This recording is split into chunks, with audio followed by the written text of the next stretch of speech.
आदाब, नमस्कार। Public India देख रहे हैं आप। मैं हूं आपके साथ बुशरा खानम फहाद। शहीदों के नाम पर भी अब ये सरकार खुले तौर पर पार्लियामेंट में झूठ बोल रही है। आपने देखा ही किस तरह से राजनाथ सिंह ने जब ऑपरेशन सिंदूर को लेकर पार्लियामेंट में चर्चा हो रही थी तब सीना ठोक कर उन्होंने ये कहा था कि ये पूछना चाहिए कि क्या हमारा कोई जवान, कोई ऑफिसर इसमें शहीद हुआ है, तो उसका जवाब है नहीं। और उसके बाद आप ये देखिए कि इतने दिन गुजरने के बाद अब हमारे सामने सच सामने आया है कि 6 जो हमारे ऑफिसर्स थे वो ऑपरेशन सिंदूर के दौरान शहीद हुए, जिनके नाम अब हमारे सामने आए हैं। सोचिए कि उनके परिवार वालों पर क्या बीत रही होगी, जिनके घर का लाल जो है वो शहीद हो गया और उसका नाम देश को पता भी नहीं है। और अब कुछ विशेषज्ञ ये कह रहे हैं कि अभी भी पूरा सच सामने नहीं आया है, अभी भी सरकार बहुत कुछ छिपा रही है। और उसमें ये कि क्या जिस तरह से क्लेम किया गया अलग अलग इंटरनेशनल मीडिया और पोर्टल्स के हवाले से कि हमारे जो जहाज हैं वो भी इसमें क्षतिग्रस्त हुए हैं, और उनमें जो पायलट से उनका क्या हुआ, वो किसी तरह की क्या उनको लेकर भी बात छिपाई जा रही है, वो जख्मी हैं या उनकी भी किसी तरीके से खुदा ना खास्ता कोई शहादत उनकी हो गई है। ये बड़े सवाल हैं जो अभी भी लोगों के मन में है, क्योंकि ये सरकार सिर्फ झूठ बोलती है, झूठ के सिवा और कुछ इसको नहीं आता है। अब इसको लेकर आप ये देखिए कि कांग्रेस ने ये कहा है कि वो विशेषाधिकार हनन का नोटिस अब पार्लियामेंट में वो लेकर आएंगे राजनाथ सिंह के खिलाफ। तो क्या राजनाथ सिंह की कुर्सी जाएगी? क्या राजनाथ सिंह को इस्तीफा देना पड़ सकता है? ये विशेषाधिकार हनन का जो नोटिस है, जाहिर सी बात है नंबर तो विपक्ष के पक्ष में नहीं है, पक्ष में सत्ता के हैं, लेकिन फिर भी इसमें क्या कुछ हो सकता है उसके बारे में तो हम बात करेंगे ही, लेकिन बात राम मंदिर को लेकर भी होगी, क्योंकि इस पर भी सरकार पूरी तरीके से घिरी हुई है। आज आपने देखा कि अजय राय जो कि राम मंदिर जाना चाहते थे, गिरफ्तार तो उन्हें करना चाहिए जिन लोगों ने चोरी की, जो लोग इसमें शामिल हैं, जो पूरे एक तरह से रैकेट की तरह काम कर रहे थे राम मंदिर में। लेकिन पुलिस कहां पहुंच जाती है? अजय राय के पास, जिस होटल में वो ठहरे हुए थे, क्योंकि वो राम मंदिर जाना चाहते थे। आप सोचिए कि राम मंदिर जाना विपक्ष के नेताओं का भी क्या कोई जुर्म हो गया है? इसको लेकर संजय राउत ने भी कहा है कि वो भी राम मंदिर जाना चाहते हैं, और अलग अलग नेताओं का, विपक्ष का अब वो ये कहना है कि वो भी राम मंदिर जाना चाहते हैं। तो क्या इस राम मंदिर की चोरी के घोटाले के सामने आने के बाद क्या अब जो विपक्ष के नेता हैं वो राम मंदिर जाएंगे खास तौर पर, और क्या उनको भी रोका जाएगा? राम मंदिर क्या किसी की प्राइवेट प्रॉपर्टी तो है नहीं, ये तो सबके लिए ओपन है। तो ये एक ऐसा क्यों किया जा रहा है, ये भी एक बड़ा सवाल है। और ये सरकार के लिए कितना बड़ा एक तरह से सरदर्द जो है वो बन गया है, क्योंकि आप ये देखिए कि अब हिंदुत्ववादी संगठन और कुछ गोदी मीडिया के एंकर्स को लगा दिया गया है। वो क्या कहते हुए नजर आ रहे हैं? जो हिंदुत्ववादी संगठन, वो ये कह रहे हैं कि हिंदुओं का पैसा था, हिंदू मंदिर में लगा, हिंदुओं ने चोरी कर लिया, तो बाकी लोगों को परेशानी क्यों हो रही है? सोचिए आप कि किस तरह से इन इस तमाम चीजों को जो है वो डिफेंड किया जा रहा है। खबर एक ये भी है कि लगभग 6 मंत्री हैं इस सरकार के जिनका इस्तीफा लिया जा सकता है, और कुछ नए चेहरे, राघव चड्ढा और इसी तरह के चेहरे जो बीजेपी में शामिल हुए हैं। हो सकता है कि टीएमसी के भी जो सांसद हैं जो सीधे तौर पर शामिल नहीं हुए लेकिन है तो वो एनडीए का हिस्सा, उन सबको भी अकोमोडेट किया जाएगा। और कुछ बड़े चेहरे जैसे निर्मला सीतारमण, ये सब जो हैं उनको बाहर का रास्ता दिखाया जा सकता है, या फिर उनका पोर्टफोलियो, यानी कि होना ना होना बराबर होगा, पोर्टफोलियो उनका घटाया जा सकता है। इस तरह की तमाम चर्चाएं हैं। मेरे साथ आप स्क्रीन पर देख रहे हैं देश की जानी मानी पत्रकार, सीनियर जर्नलिस्ट पूर्णिमा त्रिपाठी जी मेरे साथ जुड़ गई हैं। पूर्णिमा जी, बहुत स्वागत आपका कार्यक्रम में। मेरा पहला सवाल पूर्णिमा जी आपसे, खासतौर पर राजनाथ सिंह के हवाले से मैं सवाल आपसे पूछना चाहती हूँ। ये विशेषाधिकार हनन का जो नोटिस है, ये कितनी बड़ी मुश्किल जो है वो राजनाथ सिंह के लिए पैदा कर सकता है? हो सकता है कि उनकी कुर्सी ना जाए, लेकिन एक तरह की शर्मिंदगी, एक तरह का ह्यूमिलिएशन, वो तो उनके हिस्से आ ही गया है। देखिए बुशरा, जो जैसे कि कांग्रेस ने कहा है कि वो ब्रीच ऑफ प्रिविलेज का उनके खिलाफ नोटिस लाएगी लोकसभा में। अब हमें ये पहले देखना होगा कि क्या ये ब्रीच ऑफ प्रिविलेज का नोटिस अडॉप्ट करेगी हाउस, स्पीकर उसको अलाउ भी करेंगे कि नहीं करेंगे। क्योंकि जब हाउस में कोई भी प्रोसीजर होता है तो वो कंप्लीटली स्पीकर के डिस्क्रिप्शन पे होता है और उसमें किसी और दूसरी एजेंसी का दखल नहीं होता है। लेकिन ये क्लियर कट मामला बिल्कुल विशेषाधिकार हनन का है, क्योंकि राजनाथ सिंह ने हाउस के फ्लोर पर बयान जो दिया है उसमें साफ साफ कहा है कि हमारे इस युद्ध में किसी भी जवान की क्षति नहीं हुई है। क्षति से हम यही माने कि वो सुप्रीम सैक्रिफाइस की बात कर रहे हैं। और फिर एकदम से करीब 1 साल बीतने के बाद सडनली आप देखिए चुपचाप जिस तरीके से वॉर मेमोरियल पे इन 6 जवानों के नाम आ गए, और इसको भी सरकार ने कोई अनाउंस नहीं किया ऑफिशियली, उसका कोई प्रेस रिलीज जारी करना या सरकार की तरफ से कोई स्टेटमेंट आना, वो हमने नहीं देखा। मामला सामने तो तब आया जबकि वॉर मेमोरियल पे इनका नाम आ गया, और तब मीडिया की नोटिस में भी आ गया। तो ये तो सीधे सीधे ब्रीच ऑफ प्रिविलेज का मामला बनता है। कांग्रेस अगर इसको हाउस में लाएगी तो ये एक बहुत ही सही कदम होगा कांग्रेस के पार्ट पे। लेकिन मुझे इसमें शक है कि इसमें कोई आगे कार्यवाही स्पीकर करेंगे। अलाउ भी करते हैं कि नहीं, ये भी शायद इसमें डाउटफुल ही है। मान लीजिए अलाउ भी कर लेते हैं तो उसमें जो एक्शन होगा वो क्या हो सकता है, ये हमें देखना होगा। क्योंकि आपने इस्तीफे की बात कही, इस मुद्दे पे लेके तो इस्तीफा तो नहीं होगा राजनाथ सिंह का। 3 तरह की उनके खिलाफ कार्रवाई हो सकती है। एक तो ये है कि उनको हाउस रेप्रीमांड कर सकता है, स्पीकर रेप्रीमांड कर सकते हैं, उनको मतलब एक फटकार लगाई जा सकती है हाउस को मिसलीड करने के लिए।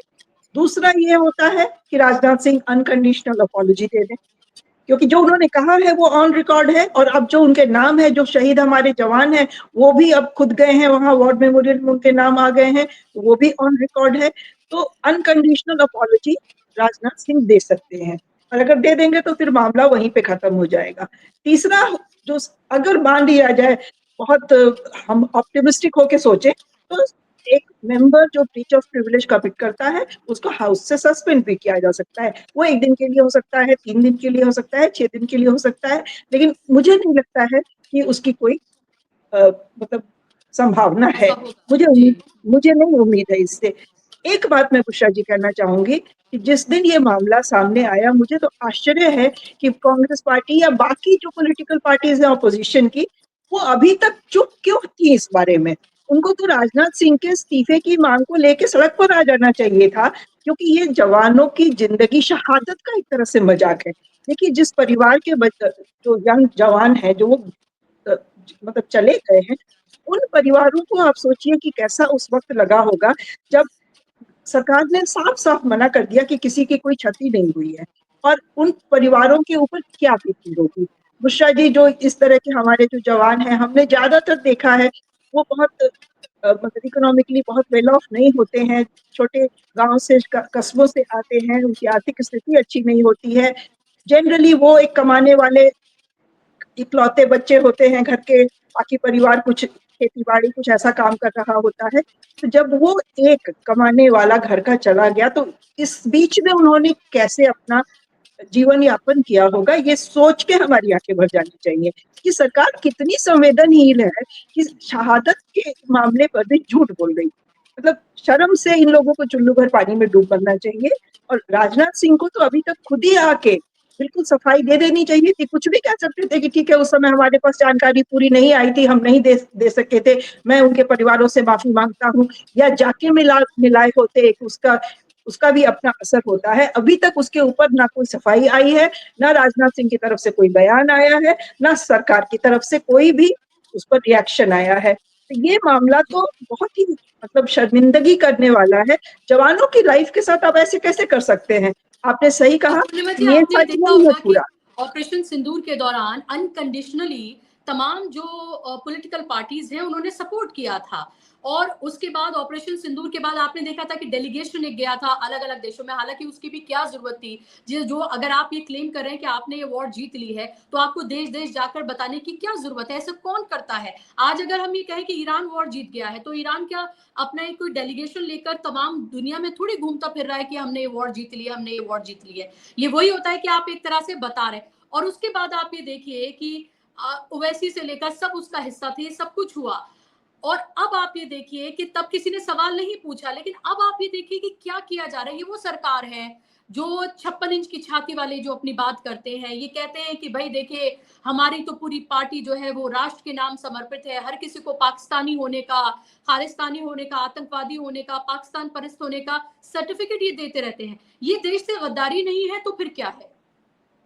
नहीं, बिल्कुल सही कह रही हैं आप। इनफैक्ट जब ऑपरेशन सिंदूर खत्म हुआ था उस समय बहुत सारे सवाल थे और सभी ने पूछा, ऑपोजिशन पार्टीज ने भी पूछा, इंडिविजुअल्स ने, सिटीजन्स ने पूछा, अपने अपने तरीके से पूछा। सरकार ने किसी भी बात का कोई जवाब नहीं दिया। आपने अभी अपने ओपनिंग स्टेटमेंट में जैसा बताया कि ये सिर्फ 6 जवानों का की शहादत थी, शायद पूरी सच्चाई नहीं है। हम इधर उधर से खबरें सुनते रहे कि 4 राफेल हमारे मार गिराए गए या पता नहीं, उसके ऊपर सरकार ने कभी कोई सफाई नहीं दी है। तो मान, लेकिन एक राफेल का टुकड़ा पाकिस्तान की टीवी मीडिया के हवाले से कहीं हमें दिखाया गया था और वो बाकायदा टीवी पे चला था, हमारे यहाँ भी उसको दिखाया गया था, उसके ऊपर हमें कोई सफाई नहीं मिली है। तो ये सिर्फ जो 6 जवानों के नाम आए हैं वो शायद उस सच्चाई का बहुत छोटा सा हिस्सा है। बाकी बहुत कुछ सरकार अभी छिपा रही है, जो हम उम्मीद करते हैं कि जल्दी ही सामने आ जाए, चाहे जिसके माध्यम से सामने आए।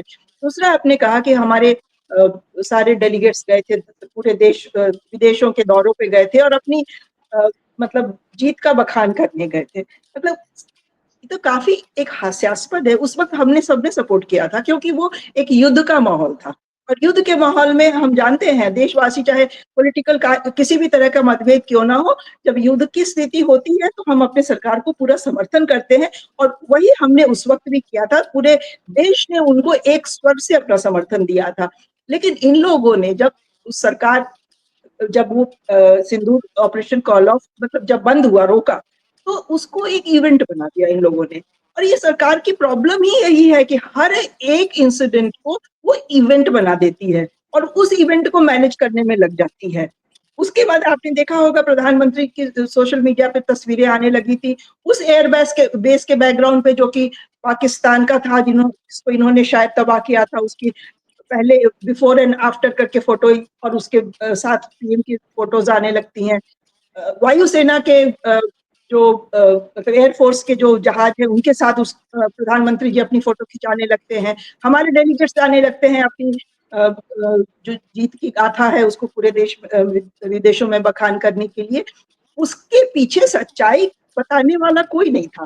ठीक है, हम विदेशों में जाके हम नहीं, कोई भी अगर ऑपोजिशन पार्टीज के भी डेलीगेट्स गए थे, रिप्रेजेंटेटिव्स गए थे, तो वो नहीं कहेंगे। हमारे देश की ये परंपरा रही है कि हम उस वक्त सरकार को नहीं सवाल करेंगे, नहीं घेरेंगे। लेकिन सरकार का ये कर्तव्य था कि वो सारे देशवासियों के सामने सच लाती, उनको अपनी तरफ से बताती। हमें आज तक नहीं पता चला था और जब तक ये 6 नाम आए नहीं थे, हमें कैजुअलिटीज क्या हुई है इसमें बिल्कुल उसकी जानकारी नहीं थी। तो लालू यादव ने एक बार इस सरकार के लिए, इस पार्टी के लिए बड़का झूठा पार्टी का नाम इजाद किया था। बीजेपी को उन्होंने बड़का झूठा पार्टी डिक्लेयर कर दिया था। ये वाकई में बड़का झूठा पार्टी है। इस सरकार में तो हमें कोई भी चीज पूरी तरह से सच के रूप में सामने आके दिखाई ही नहीं दे रही है। तो मुझे लगता है कि इस सरकार की बिल्कुल क्रेडिबिलिटी, क्या कहिए, आज ही नहीं काफी पहले ही खो चुकी है क्रेडिबिलिटी। इसकी किसी भी बात पे अब लोगों को विश्वास नहीं है, चाहे ये कुछ भी कहें। और अब पता नहीं इतने ढिठाई से ये लोग कैसे बैठे हुए हैं। कोई भी जो शर्म जिसकी आंखों में होती, जिस सरकार के लोगों के, वो माफी मांगते, वो आके लोगों से सॉरी बोलते, वो उसकी रिस्पॉन्सिबिलिटी लेते, इस्तीफा देते। बेशक सरकार उनका इस्तीफा स्वीकार करती या ना करती, लेकिन वो इस्तीफा टेंडर जरूर करते। लेकिन हम इस सरकार से कुछ उम्मीद नहीं कर सकते हैं। ये सरकार बिल्कुल संवेदनहीन सरकार है, बिल्कुल ये अपनी सेंसिटिविटीज को खो चुकी है, थिक स्किन्ड हो गई है। सिर्फ इसको ये एक चीज पता है कि सत्ता से कैसे चिपके रहना है। बिल्कुल, और इसी के लिए ही तमाम जतन जो हैं वो किए जा रहे हैं। हम ये देख रहे हैं कि हर रोज़ कोई न कोई एक नया इस तरह की कोई न कोई चीज़ ला दी जाती है, जिससे आम लोगों को, जनता को जो है वो लाइन में लगा दिया जाए, उनको गैर ज़रूरी मुद्दों में फँसा दिया जाए, ताकि वो इस तरह के सवाल ना पूछे। अकाउंटेबिलिटी, ट्रांसपेरेंसी, ये सब कुछ तो ख़त्म पूरी तरीके से हो ही गई है, जिस तरह से तमाम इंस्टीट्यूशंस पर कब्ज़ा किया गया है। पूर्णिमा जी, आपको याद होगा कि राफेल को लेकर राहुल गांधी ने सवाल पूछा था, क्योंकि इंटरनेशनल मीडिया से इस तरह के सवाल जो है वो सामने निकल कर आए थे। और फिर राहुल गांधी ने कहा था कि भाई आप हमें सच बताइए, देश को सच बताइए कि क्या हमारा कोई जहाज यानी कि राफेल कोई मार गिराया गया है, नहीं गया है, क्योंकि इंटरनेशनल मीडिया में तो 1-2 नहीं बल्कि 5 की बात हुई थी। अभी तक तो यहाँ 1 का भी एक्सेप्ट नहीं किया गया। और फिर आप ये देखिए कि फ्रांस में फिर जाते हैं नरेंद्र मोदी, हिंदी में इमैनुअल मैक्रोन जो है वो अपना एक तरह से संदेश भी देते हैं, हिंदी के गाने लगा के बॉलीवुड के वो पूरी एक तरह से रील जारी की जाती है। और फिर हमने देखा कि सोशल मीडिया पे मजाक एक तरह से हुआ कि भाई राफेल खरीद रहे हैं मोदी जी, इमैनुअल मैक्रोन तो कुछ भी करेंगे उनके चरणों में भी गिर जाएंगे, क्योंकि राफेल जब क्षतिग्रस्त हुआ था, अगर क्योंकि देश को तो नहीं बताई गई है ये सच्चाई, लेकिन इंटरनेशनल मीडिया ने ऐसा बताया है, तब उसके अगर ऐसा नहीं हुआ था होता तो उसके शेयर्स क्यों गिरते? उसके शेयर्स पूरी तरीके से धड़ाम हो गए थे और ये हो गया था कि अब कोई राफेल खरीदेगा भी नहीं, क्योंकि उसको इसमें मार गिराया गया है और पूरी तरीके से कंपनी जो है उसके ऊपर एक बड़े सवाल खड़े हो गए थे। लेकिन हमें कुछ नहीं पता है कि क्या हुआ है और क्या नहीं हुआ है। देखिए बुशरा जी, जैसा कि मैंने कहा, हर चीज को प्रधानमंत्री मोदी इवेंट में कन्वर्ट कर देते हैं।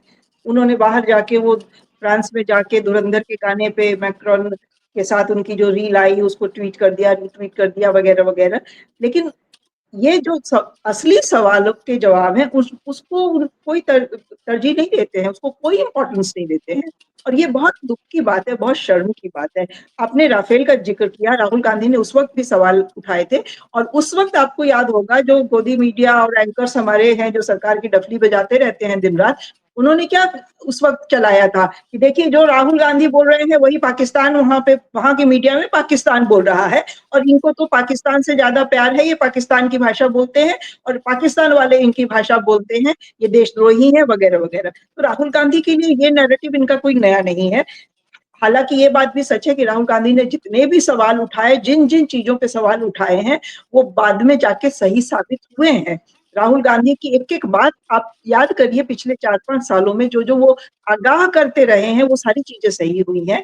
लेकिन सरकार अभी भी उनका मजाक बनाने से, उनकी क्रेडिबिलिटी को खत्म करने से बाज नहीं आती है।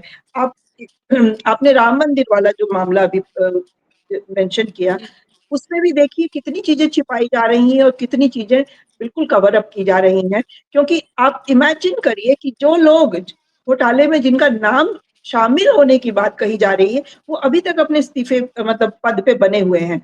सोर्स सूत्रों के हिसाब से खबर चला दी जाती है कि इस्तीफे हो गए हैं, लेकिन इस्तीफों की कोई ऑफिशियल पुष्टि नहीं की जाती है। वो सारे के सारे लोग जो बड़े लोग हैं वो अपने अपने पोस्ट पर हैं। चंपत राय जी को बेशक वहां से उठा के दिल्ली में छिपा के रखा गया हुआ है, वो आजकल दिल्ली में है, अयोध्या से हटा दिया गया है उनको, लेकिन बाकी लोग हैं, गोपाल राव हैं, अनिल मिश्रा हैं, ये सारे लोग अपने अपने उसमें लगे हुए हैं। क्योंकि अभी 2-3 दिन पहले की एक टेम्पल से फोटो आई थी जिसमें कि चंपत राय भी दिख रहे थे, अनिल मिश्रा भी दिख रहे थे। इसका मतलब कि जांच जिनके खिलाफ हो रही है वो लोग अभी भी बाकायदा वहां का कामकाज देख रहे थे। तो अब बताइए उस जांच में कितनी ऑब्जेक्टिविटी रह जाएगी। और जो पकड़े गए हैं, क्या वो जो छोटे मोटे लोग पकड़े गए हैं, क्या उनके बस की थी? अगर 200 करोड़ भी मान लीजिए, जो मिनिमम अमाउंट जो एसआईटी के हिसाब से हम मान के चले कि कब्जा हुआ है, तो 200 करोड़ क्या सिर्फ नोट गिनने वाले लोग गायब कर लेंगे? और 200 करोड़ की रकम है, माना कि नोट गिनने वालों ने ही सिर्फ गायब किया था, तो क्या वो बड़ों ऊपर के लोगों को, सीनियर लोगों को पता नहीं चला होगा?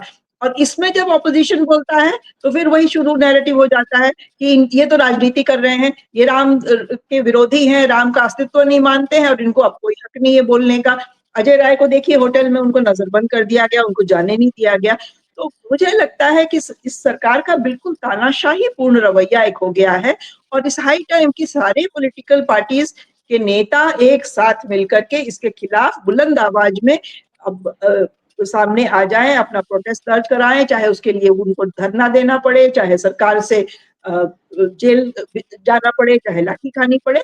हर एक पॉलिटिकल ऑपोजिशन पार्टीज के लोगों का कर्तव्य है कि वो आए और इसके ऊपर एक आंदोलन खड़ा करें, क्योंकि ये सरकार जब तक मजबूर नहीं की जाएगी ये कोई चीज ना कबूल करेगी, ना देश के लोगों को विश्वास मिलेगी। और अब ऑपोजिशन पार्टीज का ये बनता है, जिम्मा बनता है, और लोगों का भी जिम्मा बनता है। मैं तो आम जनता से भी अपील करती हूँ, अगर आपके प्रोग्राम की व्यूअरशिप बहुत है, कि लोगों को सवाल पूछना चाहिए, सवाल पूछने के लिए अब सामने आना चाहिए।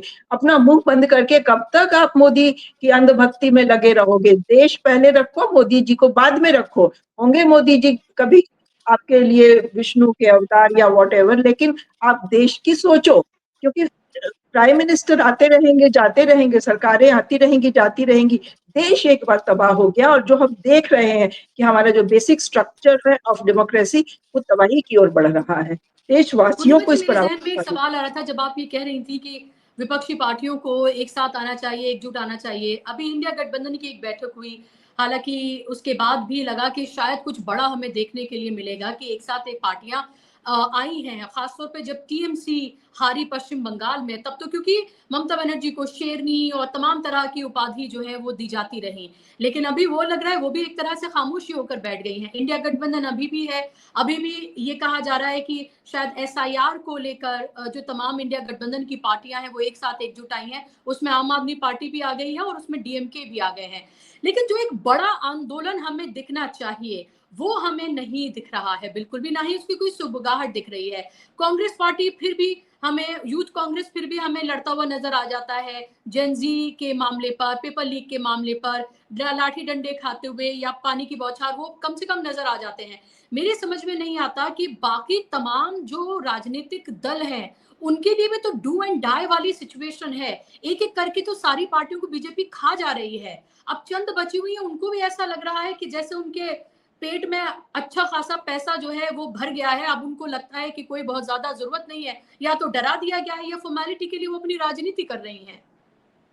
उषा जी, यही तो दुर्भाग्यपूर्ण स्थिति है, अनफॉर्चुनेट सिचुएशन यही है। और इसी की वजह से इस सरकार को इतनी हिम्मत आती है, इतना कॉन्फिडेंस आता है कि वो बिल्कुल फ्लैट फेस के साथ झूठ बोल सकती है, क्योंकि उसको पता है कि उसको कटघरे में खड़ा करने वाला कोई नहीं है। अगर ये पार्टियां साथ आके मजबूती से सरकार के खिलाफ खड़ी हो जाती तो सरकार की बिल्कुल मुश्किलें बढ़ गई होती, लेकिन सरकार को मालूम है कि ये कभी नहीं साथ में आएंगी।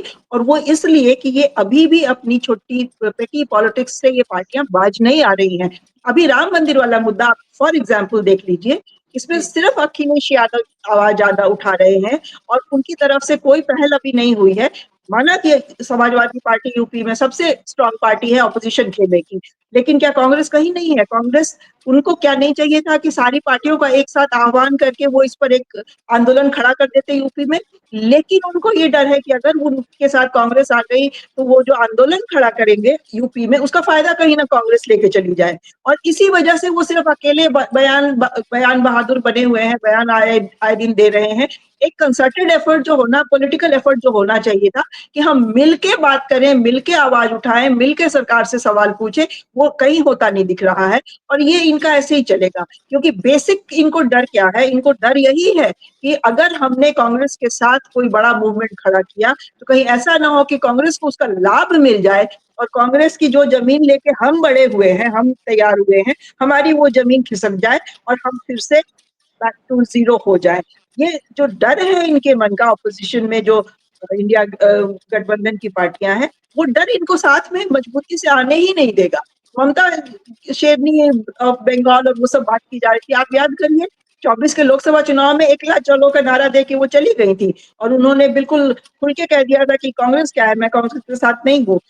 अखिलेश यादव अब उसी रास्ते पे जा रहे हैं। अखिलेश यादव को ये लग रहा है कि अगर वो कांग्रेस को साथ लेके कोई आंदोलन खड़ा करेंगे तो कांग्रेस उनका जो वोट बैंक है वो खींच लेगी। और क्योंकि कांग्रेस के ही वोट बैंक को लेके अखिलेश यादव की पार्टी, समाजवादी पार्टी, आज इतनी मजबूत है यूपी में। यही सच्चाई बिहार में थी। कांग्रेस ने अपना जो आधार खोया है, उसी आधार पे ये क्षेत्रीय पार्टियां मजबूत हुई हैं। तो अब इन सबों को कांग्रेस के साथ मतलब बिल्कुल खुल के साथ आने में यही हिचक है कि कांग्रेस मजबूत हुई तो हमारा अस्तित्व खत्म हो जाएगा। हालांकि इनको समझना होगा कि कांग्रेस का अस्तित्व तो नहीं खत्म होगा। मरी गिरी हालत में भी कांग्रेस 45 से 55 और फिर 99 पे पहुंच गई थी, लेकिन वो अगर एक साथ मिलके हाथ पकड़ के एक दूसरे का नहीं खड़े होंगे तो उनका अस्तित्व जैसे वैसे ही खत्म होगा, जैसा कि हम टीएमसी का देख रहे हैं, जैसा कि एनसीपी का हम महाराष्ट्र में देख रहे हैं या शिवसेना का देख रहे हैं।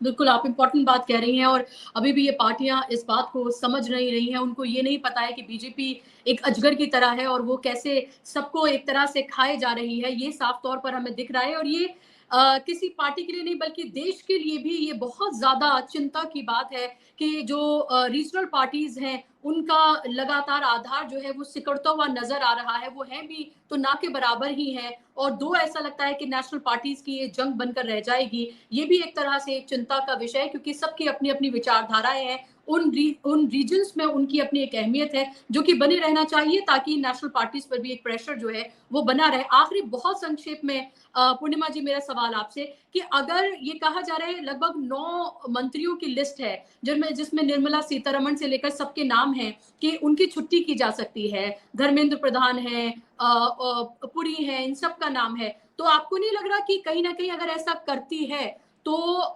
राहुल गांधी की और विपक्ष की बात एक तरह से सत्य साबित होगी, और वो अपनी गलती को पहली बार ही सही लेकिन एक्सेप्ट कर रहे हैं कि निर्मला सीतारमण परफॉर्म नहीं कर रही, हरदीप पुरी का नाम एब्स्टीन में आ गया, प्रधान के रहते पेपर लीक हो गया, और दूसरे लोग, और फिर दूसरे लोगों को वो अकोमोडेट कर रहे हैं। तो बीजेपी में भी एक तरह का ही सवाल पैदा हो सकता है कि भाई जो बाहर से आते हैं उनको आप चीफ मिनिस्टर बना देते हैं, उनको आप मंत्री बना देते हैं, उनको फौरन सराखों पर बिठा देते हैं, हालांकि कोई बोलेगा नहीं, लेकिन अंदर अंदर इस तरह का एक रिवॉल्ट तो हो सकता है।